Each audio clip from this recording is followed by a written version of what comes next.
The girl no one could see. The Martian sky was always red. Cade Jensen stood alone at the far edge of Mars Base 12. His boots crunched softly on the dusty metal floor of the hallway. It was late, almost midnight Earth time, but he couldn't sleep. He had taken an extra patrol shift. Too many strange things had happened lately. Blackouts, cold spots, whispers. He checked his wrist scanner. No movement, no heat signals, no problems. Still, something felt wrong. He turned a corner and stopped. There, standing at the end of the hallway, was a girl. But not a normal girl. She looked tall and thin, with long black hair floating as if underwater. Her skin was pale, almost silver. Her eyes glowed faint, blue, and her dress, torn, dark, and strange, moved without wind. She wasn't walking, she wasn't standing, she was just there. Cade's breath caught in his throat. He aimed his flashlight at her. The beam passed right through her body. But she didn't vanish. She took one slow step forward and whispered, "How can you see me? Human?" Cade's hand gripped the side of his weapon. "What the hell are you?" Her voice was quiet, soft, but not scared. "You're not supposed to see me. No one does." Before he could speak again, she disappeared. Gone. No sound. No trace.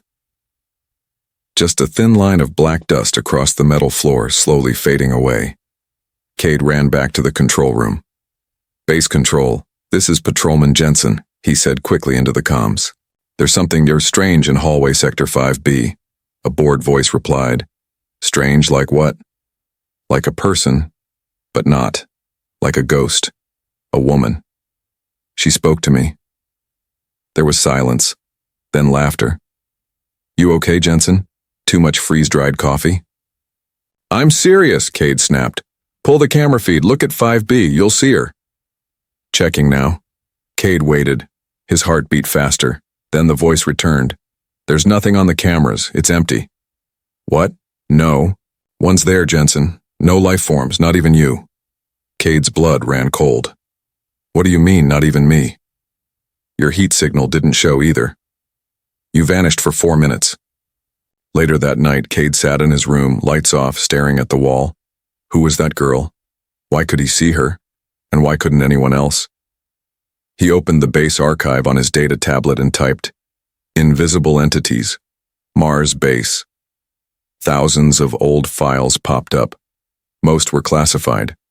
He filtered through the broken records, old research notes, and deleted messages. Then, one file caught his eye. The Volari, shadow species. Unconfirmed. It was written over 100 years ago by a research team that had vanished. The file said, the Volari were alien beings that moved in between dimensions, half in the dark, half in the light. They could not be seen by human eyes, they didn't walk, they floated, they fed on light and emotion. Some called them space vampires. But one note stood out. If any human ever sees one, it means their worlds have somehow touched. It means change is coming. Cade leaned back in his chair. Volari. Was that what she was? The lights flickered. A cold breeze touched his neck. He turned, and she was there. Standing inside his room. This time, closer. Real. Her eyes glowing. Softly in the dark. Cade stood quickly, but she raised a hand. "Don't scream," she said. "Please." He didn't. He was too shocked. She looked around. "This is your world. Cold, loud, bright." He nodded slowly. "You're Volari?" She nodded. "I was, but not anymore." "What does that mean?" "I broke the rules," she said. "I touched the light. I crossed the veil. Now I'm stuck between worlds. Your eyes, they see both. That's why you see me." Cade's mouth was dry. "Why me?" "I don't know," she said. "But now that you've seen me, they'll come for you too." "Who?" "My kind," she whispered. "They don't like to be seen. They don't like to be remembered. They feed on silence." Cade stepped back. "What do they want?" "To erase me. And now, to erase you. Before he could ask anything else, she looked over her shoulder, eyes wide. They're here. And just like before, she vanished. The unseen Cade didn't sleep that night. He sat on the edge of his bunk, eyes locked on the door, waiting for the strange woman to appear again. But the room stayed quiet.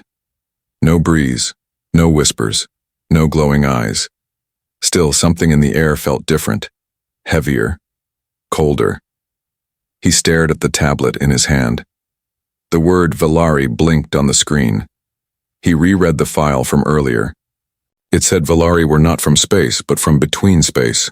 They didn't leave footprints, they didn't speak out loud. Most of the time, they didn't even exist in full form. Except now, one of them had spoken to him, and she said others were coming. In the morning, Cade reported for duty like normal, but he kept thinking about what she said. He knew he couldn't tell anyone. The last time he reported seeing her, the security team laughed. His record was marked, mild hallucination, sleep-deprived. He wasn't crazy. He saw her. He heard her. And now he feared what was coming. That night, he went back to the hallway where he first saw her. Sector 5B. It was quiet. Almost too quiet. The lights flickered again, same as before. The same soft hum filled the air. He held his flashlight low, scanning the walls. "Velra," he whispered. "Is that your name?" No answer. But then, a cold wind rushed past him. He turned fast, and she was there, right behind him. Her pale skin shimmered under the flickering light. Her long black hair moved on its own, floating gently. "You came back," Cade said, his voice low. She looked, sad. "I should not have." "Why?" "I'm being hunted," she said. "Not by humans. By them. The Valari. But you are one of them." "Not anymore." She walked slowly, not touching the ground. Her bare feet hovered inches above the floor. Her glowing eyes met his. "You shouldn't see me," she whispered. "But now that you do, they see you too."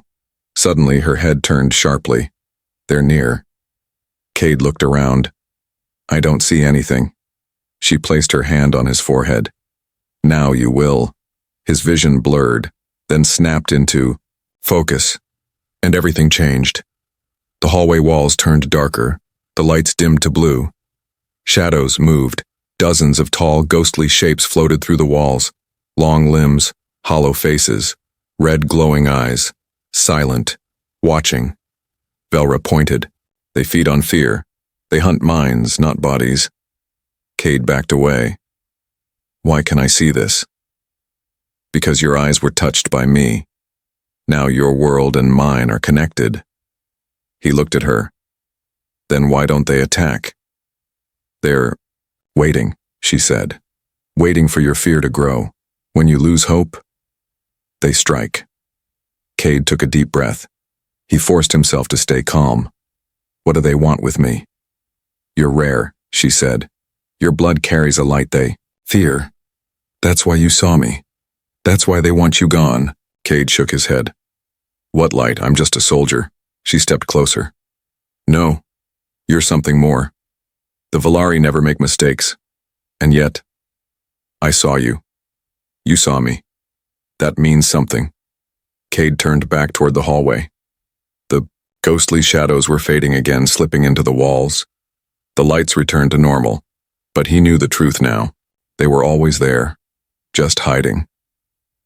Later in his room, Cade searched the DNA database. Every human at the base had a full profile. He searched his own record. Under genetic tags, one marker blinked yellow.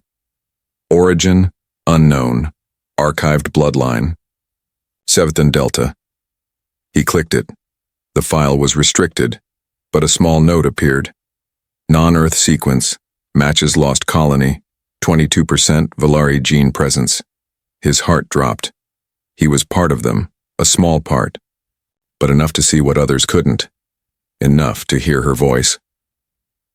Hours later, Velra appeared again, this time inside his dreams. He stood in a forest of black trees, the sky above filled with stars. She stood under the moonlight, waiting for him. "You found it," she said. "The truth in your blood." He nodded slowly. "What happens now?" She looked up. "Now, they will test you." He stepped forward. "Will you protect me?" Her voice was soft.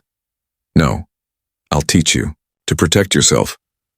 The dream faded, but when he woke up, he was no longer afraid of the dark. They feed on fear. The days passed slowly at Mars Base 12. But for Cade Jensen, everything had changed. He could still do his daily duties, still eat with the other soldiers, still train, walk, and breathe. But now, he saw shadows in the corners of rooms. He saw them inside mirrors, sliding across walls like smoke.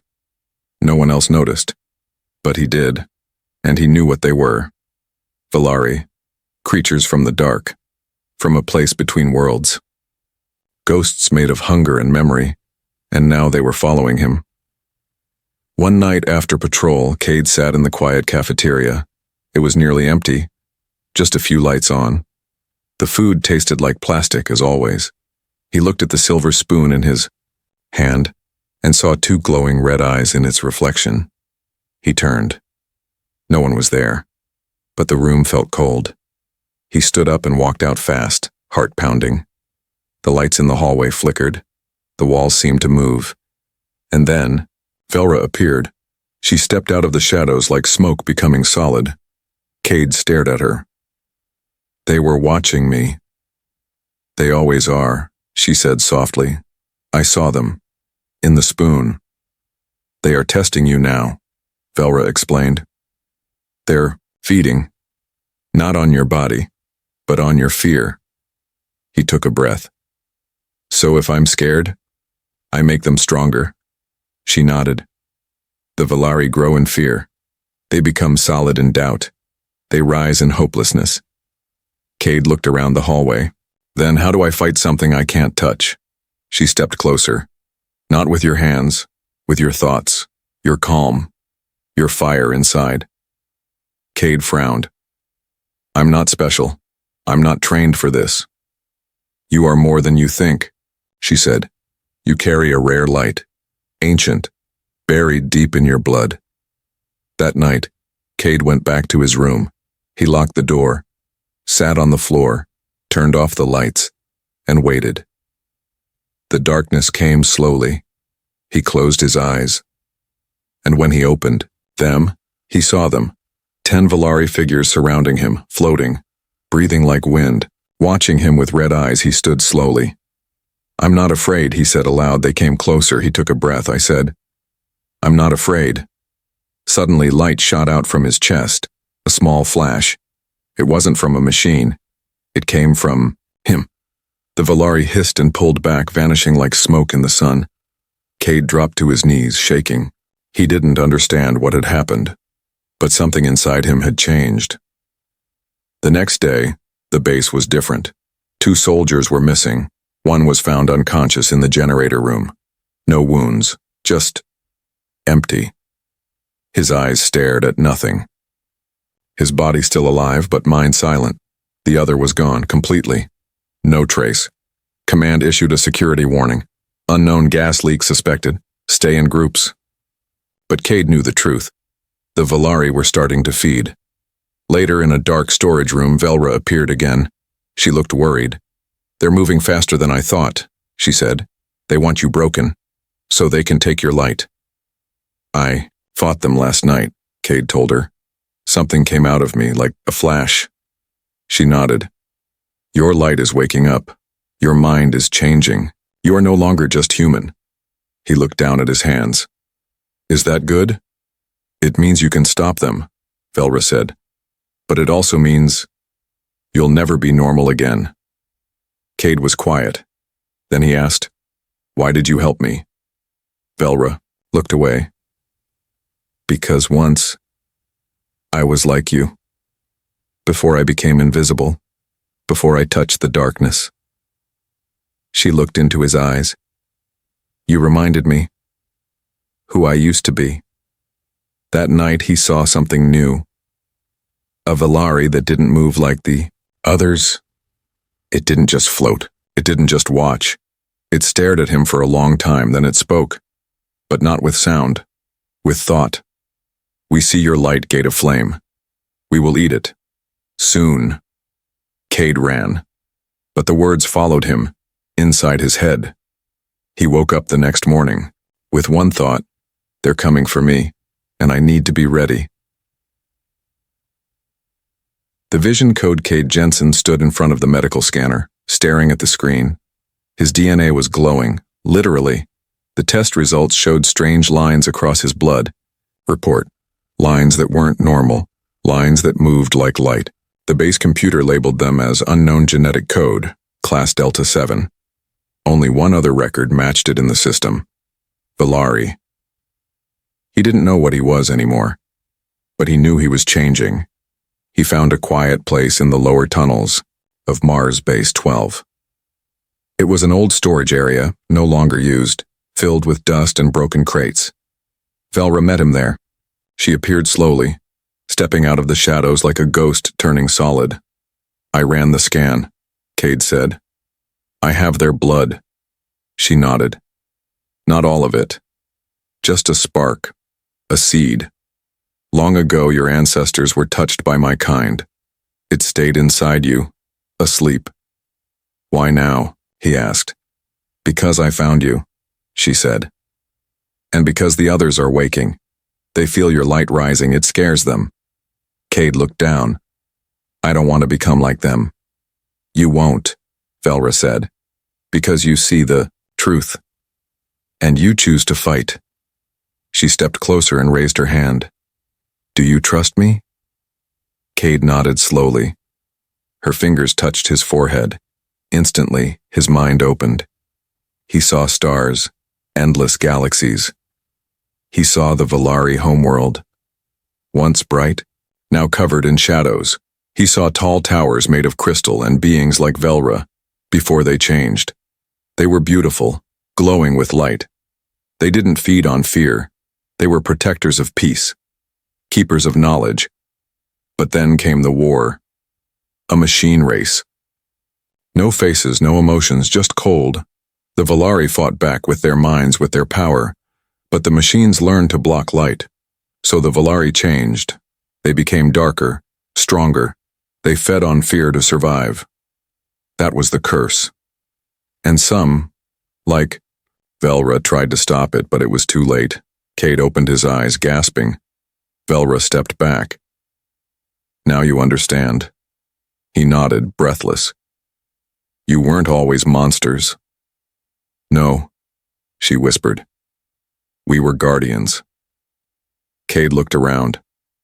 So, what now? Velra's eyes glowed brighter. Now you learn the code. He frowned. What code? She pointed at the air. Suddenly, glowing symbols appeared in the air. Valari runes. This is the vision code, she said. The way we speak without words.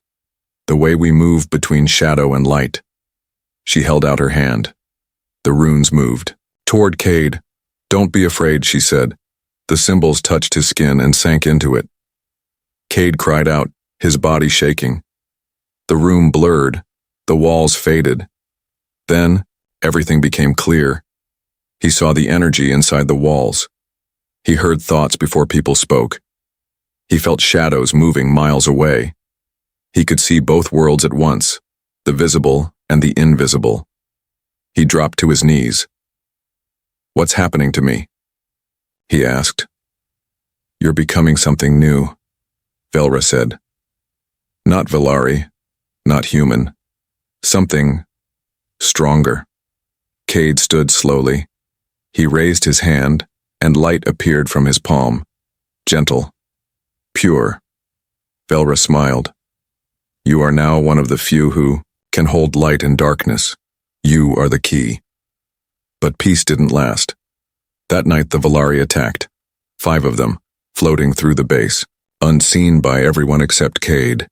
They struck fast, putting 3 soldiers into sleep with no dreams, their bodies alive, their minds gone. Velra appeared just in time. "They are testing you," she said. "They want to see how strong your mind is." Cade stood his ground. When the Valari circled him, he reached inside himself, felt the light, and let it rise. His eyes glowed white. The Valari hissed and pulled back. Velra stood beside him. "You're not ready yet, but you're getting close." Cade looked around at the unconscious soldiers. "We have to stop them. All of them." Velra nodded. "Then we must go to the old temple, the place where the first Valari fell, deep below the base. That is where your power will rise, or be lost forever." Between light and shadow, the elevator went down deeper than Cade ever knew the base reached. The metal walls creaked, the lights flickered. Velra stood beside him, silent, her face calm, but serious. She didn't look like a ghost now. She looked real, more real than anything else in Cade's life. Yet she wasn't fully part of his world. Not anymore. The elevator stopped with a loud thud. A thick metal door opened slowly, revealing a long black tunnel carved into the rock. "This is the path to the first temple," Velra whispered, "where my kind turned from light to shadow." Cade stepped in. The air was cold and heavy, like it remembered pain. As they walked, the walls began to glow. Strange symbols appeared, Valari writing, moving slowly like waves. Cade could read them now. The vision code inside him made it clear. He read words aloud. "To feed on fear is to forget the light. To forget the light is to fall." Velra looked at him. "That was the warning, but we didn't listen." They reached the end of the tunnel. A large round door stood before them. It opened with a slow rumble. Inside was the Temple of First Shadows, a massive underground room, its ceiling high like a dome. Crystal pillars rose from the ground, glowing blue and purple. In the center was a floating platform of light surrounded by a ring of darkness. Cade stepped forward slowly. "The Valari were once guardians," Velra said. "We protected worlds using vision, wisdom, and harmony. But when fear entered us, everything changed." She turned to Cade. "This is where we must decide." "Decide what?" he asked. She pointed at the floating platform. "That is the core of balance. If you step into it, your energy will connect to all Valari minds. You can show them light again, or burn them away forever." Cade's heart pounded. "You mean I could destroy them?" "Yes," Velra said. "All of them, even me." Cade looked into her eyes. "You'd die?" She nodded. "If you choose light, the darkness will be erased. That includes what I've become." He looked down. His hands trembled. "I don't want to kill you. I already died long ago," she said softly. "You brought me back. For a reason." Cade turned toward the platform. But before he could take a step, the darkness behind them shifted, and a voice spoke inside his head. "You will not change us." From the black ring, a giant Valari emerged, tall, sharp, hollow-eyed, surrounded by shadows like smoke. Velra's eyes widened. "It's the Shade Father, the first of us." The creature floated closer. Its body was like liquid darkness. Its voice echoed from the walls. "You will not give them light. You will become one of us. Or vanish." Cade stood his ground. "I'm not afraid.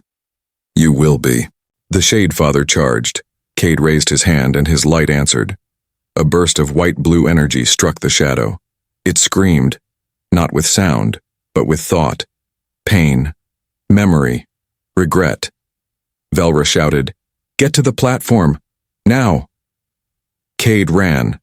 The shadows closed in. The other Valari rose from the temple walls, dozens of them. Velra held them back, using her own fading energy to protect him. "Go!" she cried. Cade stepped onto the glowing platform. It lit up like the sun. His mind exploded. With vision, he saw the Valari world again. He saw the path of light and the fall into darkness. He saw every Valari connected through a network of thought, stretched across the galaxy, and he had a choice. A button floated before him, made of light. One side glowed gold. Purify. The other side glowed red. Preserve. Cade's hand hovered. If he chose Purify, all the Valari would vanish. The fear would end. If he chose Preserve, they would survive, and maybe change. Velra's voice came into his mind. I trust you, Cade. I always did. He closed his eyes, and pressed both. Light and shadow clashed in the air. The Valari screamed, but something strange happened. They didn't burn. They split. The darkness broke like glass, and inside each creature was a spark of light. Cade fell, to his knees gasping. He had done it, he hadn't destroyed them, he had set them free. The temple calmed. Velra floated to him, her form flickering. You did what we couldn't, she whispered. You brought the balance. Cade touched her hand. Will you stay? She smiled. Part of me will. And then, she faded into light. The light that burns Cade woke up on the floor of the temple. The platform was gone. The symbols on the walls no longer moved. Everything was silent now. No shadows, no whispers, no ghosts. The Valari were gone, but not destroyed. Changed. He sat up slowly. His body hurt, his mind still spinning. It felt like a heavy weight had been pulled off the world. Velra? No answer. She was gone. But her energy, her memory, still lived inside him. He could feel it, like a warm glow in his chest. He stood and looked around the room one last time. The place where so much pain had lived now felt calm. As he climbed back toward the surface, the tunnels were quiet. No Valari. No fear. Just the sound of his boots echoing. When he reached the main level of Mars Base 12, everything had changed. Soldiers were running in every direction. Sirens echoed, emergency lights flashed red. Cade, shouted a familiar voice. It was Captain Ryan, head of base security. His eyes were wide with shock. We've got a situation, Cade ran to him. What happened? We just had a massive power surge all over the base, Ryan explained. Lights turned to white, the air pressure dropped, and then everyone saw something. Cade's heart skipped. What did they see? Shadows, floating shapes, red eyes. Some people said they saw her. Cade froze. Velra, he whispered. Ryan nodded. I don't know who or what it was, but after 10 seconds, everything stopped. Power returned. Systems reset. But people are panicking. Some think it was a ghost. Others think we were attacked. Cade shook his head. We weren't attacked. We were freed. Ryan looked confused. Freed from what? Cade looked at the sky through the main dome. The stars above looked brighter, clearer than ever. From darkness we never even knew was there, he said softly. Later that day, Cade stood in front of the base leaders, scientists, generals, commanders. He told them everything. About the Valari, about the vision code, about Velra, about the balance. Some didn't believe him, but some did. One older scientist said, if even part of your story is true, then we owe you everything. Cade didn't take credit. He simply said, we were given another chance. Let's not waste it. That night he walked alone through Sector 5B, the hallway where it all began. The lights flickered. A soft wind brushed his cheek. He stopped, looked around, and smiled. She was there. Just for a second. Not in full form. Not as shadow, just light, like a memory, like a dream. Velra's voice came to him soft and kind. You gave us more than light. You gave us choice. He closed his eyes. Goodbye, Velra. But then she whispered one more word. No. Not goodbye. Just later. And then the hallway was quiet again. Days passed. People returned to normal life on the base, but things weren't quite the same. People began feeling more, seeing more. They said the base felt lighter, brighter. Some even claimed to hear music in the silence. Cade knew the truth. The world had changed. Not just the Valari, but people too. Now they could feel the space between light and shadow, and they were no longer afraid of it. Weeks later, Cade received a message from Earth High Command. You've been requested to speak at the Interstellar Peace Summit. Attached was a message from a Varelian ambassador. The story of Velra has reached us. The balance you brought must be shared. We invite you to speak for both light and shadow. Cade smiled. He looked up at the stars. Velra, he whispered. They're listening now. In the eyes of the unseen, the great hall on Earth was full of life. Humans, Varelians, and other alien species sat side by side, their eyes fixed on the stage. Lights glowed soft and calm. There was no fear in the room, only hope. At the center of the stage stood Cade Jensen, no longer just a soldier. He looked different now. Wiser, quieter, stronger inside. He wore a simple black uniform. On his chest, a small silver symbol, a circle half in light, half in shadow. He stepped forward to the microphone, and he began. I was just a soldier, trained to fight, trained to follow orders. I never imagined I would be standing here. He paused. I never imagined I would meet someone from a forgotten race, a race made of shadow, a race we feared, but never understood. The room was silent. Cade continued. Her name was Velra. She wasn't a ghost, she wasn't a monster, she was a person. And she asked me one question I'll never forget. He looked out at the crowd. How can you see me, human? He let those words echo. She asked that because no one else could. No one else wanted to. But sometimes all it takes is one person willing to look closer.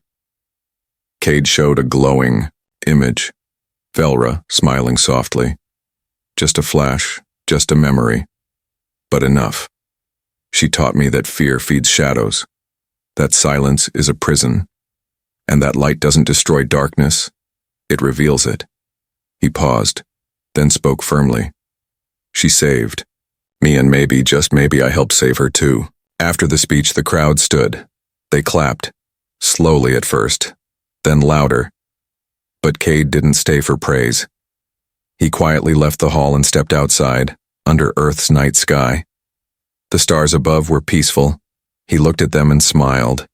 He now traveled often, not as a soldier, but as a messenger.